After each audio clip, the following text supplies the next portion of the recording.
Welcome to City Cinematheque, where the art and pleasure of the movies are the subject of serious discussion. I'm your host, Jerry Carlson, and I teach film studies at the City College of the City University of New York. Today, we continue our series, Hitchcock Before Hollywood. We'll be showing a film from 1934 called The Man Who Knew Too Much. That's right. There are two versions. There's a British version, and then there's the Hollywood version.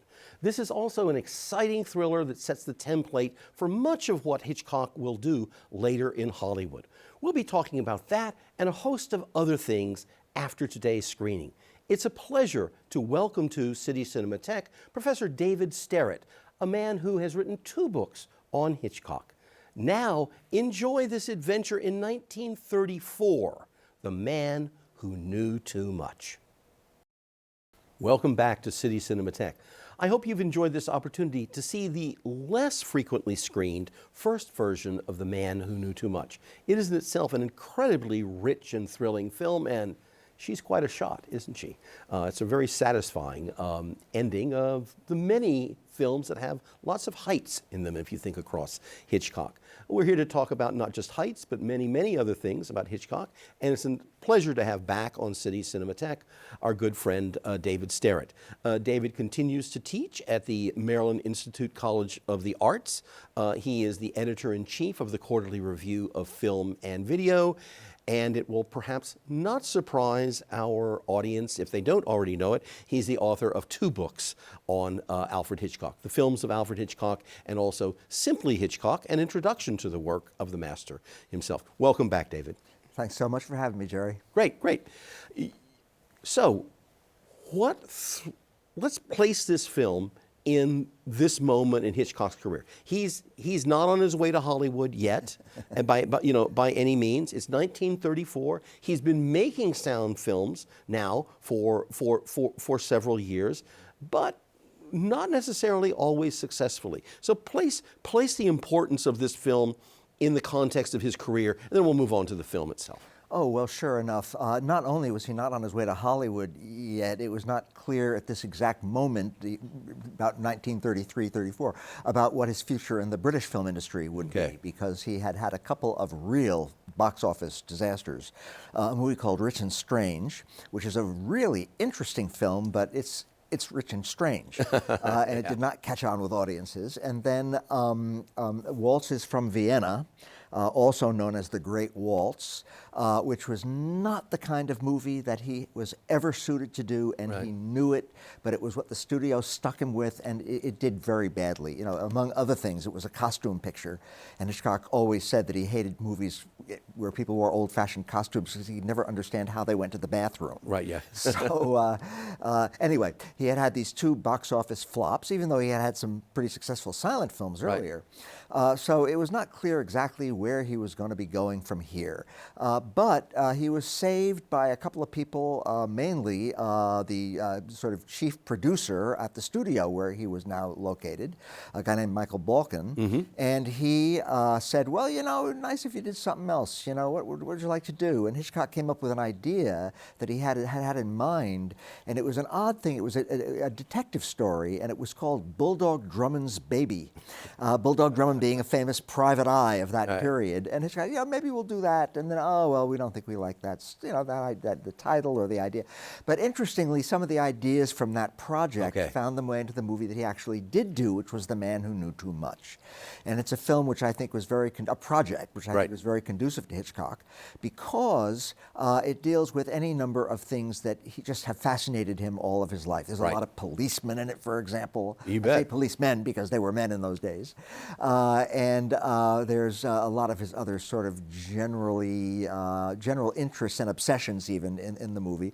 And so he was able to put together this project with the studio and with Balkin and with various collaborators. Any number of people, 4 or 5 people, contributed to the screenplay. In the movie credits, there's just a couple of names, but there were more people than that who were actually involved in it.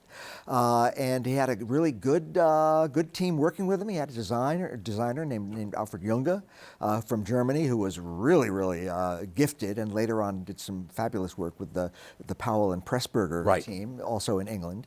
Anyway, he had a lot of good people around him, and they were able to put together a good script, and they were able to get the thing made. So The Man Who Knew Too Much not only put Hitchcock back in the business of making a movie that he would be good at, Right. but it did good. Yeah, yeah, To yeah. be undramatic. It was a big hit. Did very, very nicely. A little bit of nervousness from the censors in both England and America. Right. But it did very, very well. And Hitchcock realized then that this was, in fact, his métier. The idea of the thriller. This was where he was probably going to do a lot of his work. It turned out he did virtually all of his work in thrillers of one kind or another. Right. There's one exception, a screwball comedy in the 40s. But aside from that, this set him on that path. And also, again, it introduced or was the sort of first major use of some of the themes that would preoccupy him for the whole rest of his career. Right. So let's backtrack just a minute, because one of the things that's very interesting to us here, in the 21st century, is reimagining what made people nervous in another era. Yep. So what were the aspects of the film that were troublesome to Americans or British as they were looking, because the movies are in the 1930s being viewed. This is a moment in which people are saying, are these things having too much impact or not? Sure. 1934, the production code goes into effect in the United States. So what made him nervous? Yeah, which was exactly the year when when this movie came out, 1934. Well, you said what made Americans or English people nervous. It didn't exactly make those people nervous. It made the censors nervous. An important distinction, sir. Thank you so much. I'm not sure that many ordinary people would have been bothered, and a lot of it was just little stuff. I believe the British censors wanted to take, and did take out, a couple of bloody, which is that's swearing in English. Right. They left in, however, a couple of damns, interestingly, which was utterly forbidden under the production code in America. Even Gone with the Wind, they had practically month-long debates over whether they could have Rhett Butler say, "Frankly, my dear, I don't give a damn," and they finally went with it, but that was a huge exception. So anyway, they left a couple of those. They took out a couple of bloodies. Some of the Americans were very, very nervous, censors that is, very nervous about how many people got killed in the big shootout near the end. Right. And as some commentator, I can't remember who, has pointed out, apparently Joseph I. Breen, who at that time was the head of the production code office, said, 20 or 30 police officers get killed. Well, there's about 4 or 5 who get killed, but it seemed to him like it's an interesting. It's a wonderful, David, because the aesthetic impact multiplies the bodies, and there's this distance between how many felt had to be and how many are actually on the screen. And you know what it reminds me of, to fast forward a few decades, Psycho, Absolutely.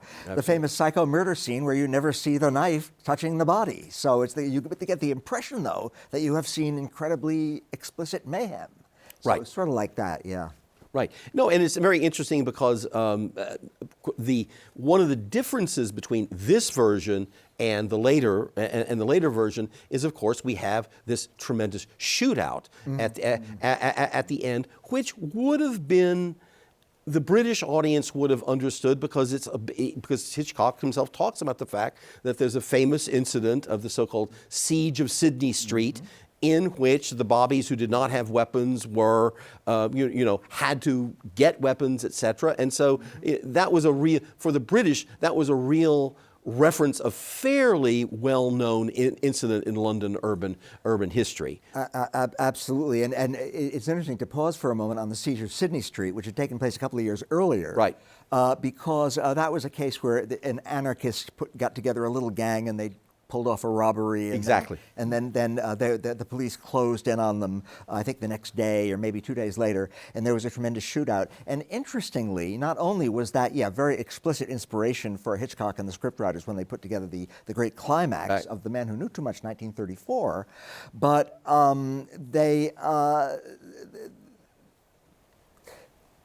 I've totally lost my train of thought. Well, no, it's about censorship, and so Yeah, where I think you're going is Hitchcock depoliticizes this. Well, he does that. No, he sure, and certainly, you know, there's no anarchists here. Yeah. Although he would later deal with that sort of obliquely in the movie Sabotage, which deals with an anarchist. Right, which is part of our series, and people will be able to see. Yeah. And I was just going to say about the siege of Sydney Street before I lost my train of thought for a moment. That it was a really big event, and one of the things that happened when the police ended up setting fire to the building that they were hiding out in, and apparently Winston Churchill, as Home Secretary or some such thing, would not call out the fire brigade. And when the whole thing had calmed down, the police went in and they found the criminals. But the guy who had been the ringleader was not there, and they never found out what happened to him. And Hitchcock apparently wanted the man who knew too much to end on that note, with the Peter Lorre character having vanished into thin air. And the idea was they would open up that door just before the end of the movie, and they would just find his little watch in there chiming its little tinkly chime, but no him. But instead, you know, again, the censors come in again now. Right, yeah, absolutely. In England, as in America, the bad people had to get punished. And so it's the sound of his little chiming little watch that reveals he is behind that door. Right. Whereupon they shoot him through the door, and that's pretty much the end of the movie. Right. Well, no, this is very interesting because among thrillers, and we're going to cross the Atlantic, you know, one of the great American thrillers of the early 70s, late 60s is, of course, The French Connection. Mm-hmm. And it ends precisely with Popeye Doyle not finding frog number one. Yeah. That and you know, and so what's interesting is the circulation of these story problems, as it were, and what cinematic storytellers want to do with it, and where you can push the envelope at what moment, and in which direction you can push the envelope. Exactly. But, you know, after all of our talk about sieges and the big shootout and all of that, and it's seeming like, to some people at least, like more people are killed than actually were, we have to remember that this is pre-Sam Peckinpah shooting. Absolutely. So it is the opposite. All the killings in this movie are the opposite of graphic or explicit or shocking. Right. In fact, usually they're really calm, starting with the fellow who gets shot way back near the very beginning of the movie, Louis Bernard, who just, you know, and it continues that way through much of the film. The killings are, shall we say, tasteful. Yeah. And also, one of the things about the shootout, and this will kind of introduce us into the kind of masterful play with cinematic technique that he's thinking through at every moment, because this is a film that uses like every trick he's got up his sleeve. Is that addressing your point, is the sound of the bullets hitting, because this is what we would now. Everybody now talks about sound design, but this is, and obviously they're doing sound design in the film, but this is the selection of the sound of a bullet hitting is an artistic decision. Absolutely. And there is a musicality of those sounds of bullets that is part of the orchestration of the whole set piece. And that is just such an excellent, and I think not often mentioned enough point that you just made. It's totally true. Another thing which I'll just mention, because it's connected with that, is that there is almost no music in the film except for what's called source music. Right. You know, an orchestra is playing on the soundtrack because there's an orchestra playing for the dancers. The broadcast from the Royal Albert Hall is on the radio. Right. The music is on the phonograph. Right. But only near the end a little bit is there some music that is coming simply, you know, background music on the soundtrack, which I think is also a very bold choice of Hitchcock, because a lot of movies were drenched in music then, as they tend to be now, and he did, I think, the right thing. Also, you get on not only things like the sound of the bullets has more impact, but that wonderful fight with the chairs. Oh yes. You know, the fight in the church. You hear those things splintering and cracking, and it's almost a little percussion sonata. No, absolutely the case. Well, you know, again, you know, we should never. I think a safe thing is to never underestimate Alfred Hitchcock because he had an omnivorous curiosity, not only about films themselves, but omnivorous curiosity about what was going on in what we would call in this particular era all the advanced modernist art forms. So, he's well aware of the non-melodic forms of music that are circulating. He's well aware of the British tradition of it, and it's always worth pointing out that this Horatio is original to this film. That's right. Yeah, written by Arthur Benjamin. Right. And then used again in the remake where it was reorchestrated by Bernard Herrmann, Hitchcock's regular composer at that time. But yeah, no, it absolutely original piece of music and a very elaborate one at that, with a great big orchestra and an enormous chorus and everybody's singing away. Yeah. Yeah. No, I am intrigued just by the whole notion of he's being supported by his studio, but saying, well, we've got this great scene. All we need is the Royal Albert Hall and a full orchestra and an original piece of music. Yep. Did I mention this might cost something? Yeah. So let's talk about the fact that this is a film that balances extraordinarily well scenes that everyone remembers with the fact that it actually is a memorable story in its full arc. But it has, in that kind of Lego way, it has pieces you can take out and just admire as pieces, and certainly that's been done for many years and studied. But he also weaves it all tightly together. So the Royal Albert Hall sequence. So. I'll leave it as open as possible. So what is it that people admire about it? Why do people talk and think about this sequence? Well, to start maybe with the most obvious thing, more clear in 1934 than when the remake was done, is that to have a piece of classical music be the absolute foundation for the biggest single set piece in the whole movie was really quite remarkable. Then, as now, most people prefer their pop tunes, you know. So to have this not only classical music, but very, very ambitious and large-scale classical music be so much of a part of the thing. Hitchcock apparently said, I don't remember exactly where, but he didn't really, he never claimed to know much about music. Okay. But he certainly had excellent musical taste. He worked with terrific composers, most notably Bernard Herrmann, but not only him. And at this time, he was working again with Arthur Benjamin, who did the music for the film, including the great oratorio. And I guess it's technically a cantata, but anyway. That itself was very unusual. Then we have number two, this, and again, more startling, I think, in 1934 than in the remake, partly because it had already been done in 1934, the idea of the clash of cymbals. Right. That is going to mask the sound of a gunshot. In a way, that's pretty scary.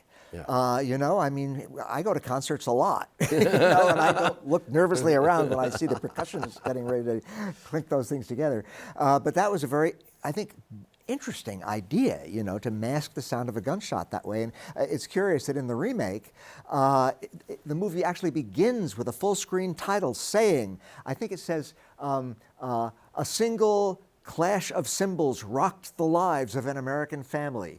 Well, that seems to me to be rather overcooked. Yeah. You know, and I think that the earlier version of the film is more effective for not having that. Well, one of the interesting things about this version is that, of course, there's this tutoring moment in the lair of the people in which the Peter Lorre character says, okay, now let me play for you this. So you're doing it. And that Hitchcock talks about, you know, how if you're going to build suspense in a particular kind of way, obviously this has to do with a game of what the audience knows and what the audience doesn't know, what people in the story world know, which is different from what the audience knows. So for him, at least in this version, it was very important, and again, sound is not 10 years old, to say, okay, here's something in sound that's going to be very important. Watch for it when it comes along. And as you know, as she's listening to the music, we're hearing the music. She's not heard it before, but we've heard it before, and so we're you know, moving along with that, and that guides That's one of the things that, among several principles, that guides his editing during the sequence. Absolutely. And of course, one of Hitchcock's most famous and frequently remarked upon, including by him, principles of cinema was the difference between suspense and surprise. Yeah, talk about that. And as he always said, if we're sitting here talking like this, Jerry, and suddenly a bomb goes off, the audience is going to be really surprised, but the surprise is going to last for, maybe 30 seconds or a minute or something, and that's it. So you've gotten a good effect, but it's over. But if the audience knows that there's a bomb somewhere under one of our chairs, now they're in suspense. Will we find out? Will we stop talking about these silly movies and get out of there really quick? And you can have that go on, as Hitchcock once put it, instead of 15 seconds of surprise, you can get 15 minutes of suspense. Right. Well, it's not 15 minutes, but the Royal Albert Hall sequence is certainly far from the only example in Hitchcock,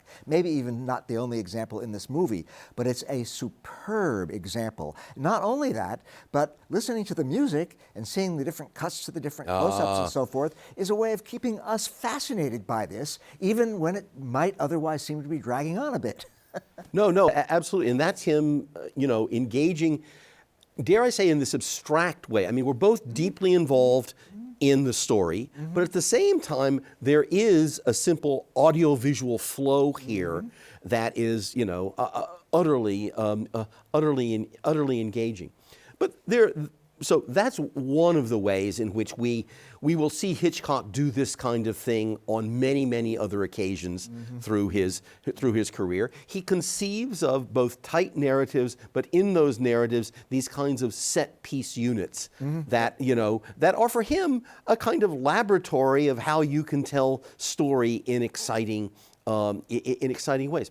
What are some of the other threads that you find in this film that are going to be woven into the rest of his career?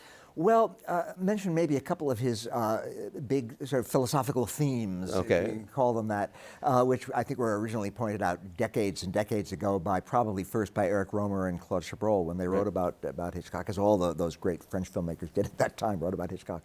The idea, one of them is what's called the transference of guilt motif, where one person does something bad and somebody else feels a tremendous burden of guilt on account of it. So, for example, I'll just mention one example. In Shadow of a Doubt, we have the young woman who finds out that her uncle is a serial killer and he's living right there in their house. However, she won't tell anybody because she's afraid it would kill her mother. Right, yes. Because she loves her brother, she has no idea the truth about him. So now if he kills somebody else, it's going to be that young woman's fault because she didn't alert the cops, you know? So that's just a good example of that idea of the transference of guilt. It also figures into his wrong man narratives, One person does a crime, another person is wrongly accused of it.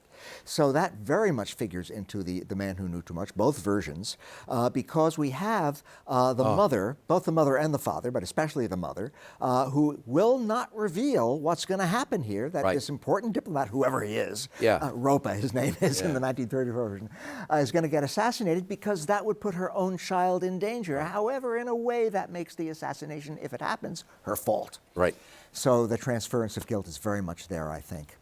And that's related to a couple of other Hitchcock themes as well. One that I think never gets enough attention, so I like to mention it. Please do. All right, here's my big chance. Is the idea that in Hitchcock very often knowledge equals danger. St. John said, "You shall know the truth, and the truth shall set you free." Well, in Hitchcock, very often knowing the truth gets you into a lot of difficulty. For example, that young woman in Shadow of a Doubt, she's in no danger at all until her serial killer uncle realizes that she knows his secret. Right. Now he's probably going to try to kill her. Right. So she's in danger because of something she knows. And there's a lot of other examples in Hitchcock over the years. So only one title in all of Hitchcock's work did he use twice: The Man Who Knew Too Much. Yeah. Knowledge can be very dangerous for you. And in both versions of this movie, the trouble all starts for this ordinary American or British couple, family, it starts when somebody whispers a secret. Right. And suddenly this knowledge becomes hugely dangerous because now everybody wants to kill you or get you out of the way. So that's another very, very important Hitchcock theme, I think, and it comes up in an awful lot of his movies. Well, and of course, one of the things that Hitchcock also does here is that we don't even know why this knowledge is dangerous. for a considerable amount of time. So it's the classic, and we all talk about this as common. It's the classic McGuffin. It's the thing that drives the plot, and it doesn't initially have to have any content. It just has to have effect that puts people into action, and that here is the threatened family unit.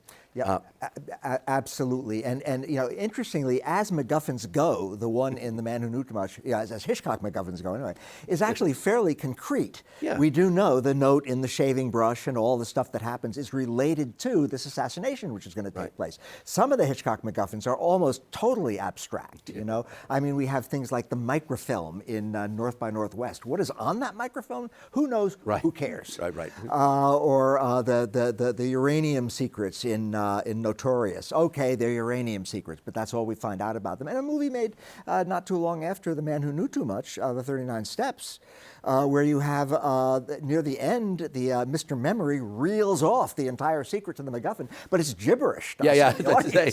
We can't understand what he's talking about. Some sort of plans for some technological thing. Yeah. So, there's another thing I just want us to mention, because we don't have that much time left, in that Hitchcock also likes sometimes serial protagonists.